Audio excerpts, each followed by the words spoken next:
Ce mois-ci, Washington, dans le district de Columbia, dit au revoir à l'un de ses ambassadeurs les plus aimés. Il s'agit d'un panda géant âgé de 3 ans qui est à présent de retour dans la province chinoise du Sichuan, dans le sud-ouest de la Chine. En effet, de nombreux pandas nés à l'étranger sont renvoyés en Chine pour participer à des programmes de sélection. Reportage dans le célèbre centre de recherche sur le panda géant de Chengdu, qui est devenu le nouveau lieu de résidence pour de nombreux pandas nés à l'étranger. Il n'y a peut-être rien de plus mignon sur la planète que ces jeunes pandas en train de jouer.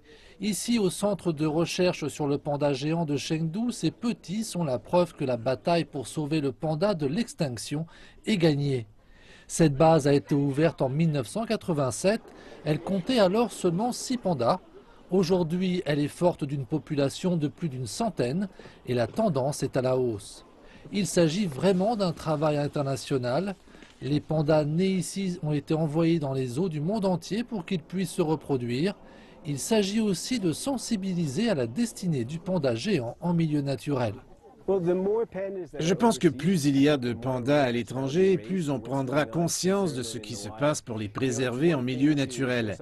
Vous savez que bien sûr, on pense à les préserver à l'état sauvage.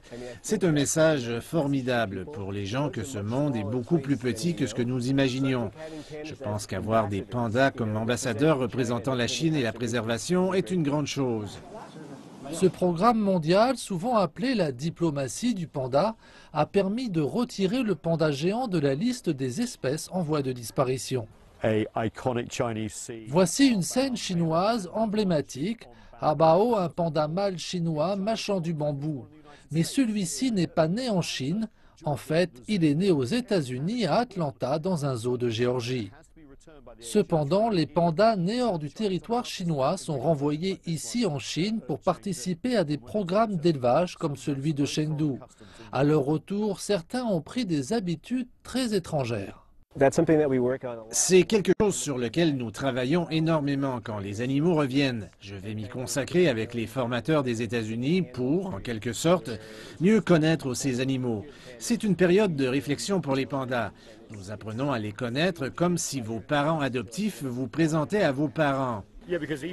En effet, même si tous les pandas sont chinois, ils développent malgré tout des caractéristiques japonaises ou américaines. Oui, par exemple, nous avions quelques pandas, en particulier Shulan et Po, de retour du zoo d'Atlanta, qui ne mangeaient pas de pommes et c'était vraiment surprenant. Il s'est avéré qu'ils étaient nourris avec des Golden Delicious aux États-Unis, mais ici, l'espèce que nous leur proposons est différente de celle des États-Unis.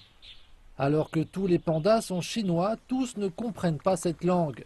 À leur retour chez eux dans la province du Sichuan, des animaux comme Habao, élevés aux États-Unis, doivent apprendre à comprendre la langue de leur nouveau gardien. La grande récompense est la nourriture. Ici, tous les repas destinés aux pandas sont faits maison. Le bambou est cultivé spécialement pour eux. De plus, l'habitat naturel du Sichuan offre un climat idéal pour ces animaux, peu importe où ils sont nés.